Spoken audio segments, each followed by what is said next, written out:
Friends, আজকে চলে এসছে রিভার্সেবল জ্যাকেট, যেটা দুপাশে পরা যায়। রিভার্সেবল জ্যাকেট আসো দেখাই। এই ধরনের রিভার্সেবল জ্যাকেট হবে।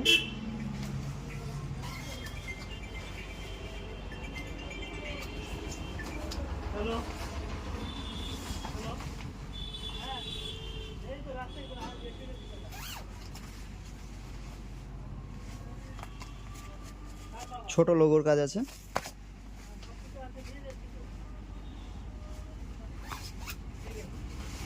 এর ভিতরের কালারগুলোও ভালো, দু সাইডে একদম ভালোভাবে ইউজ করতে পারবেন।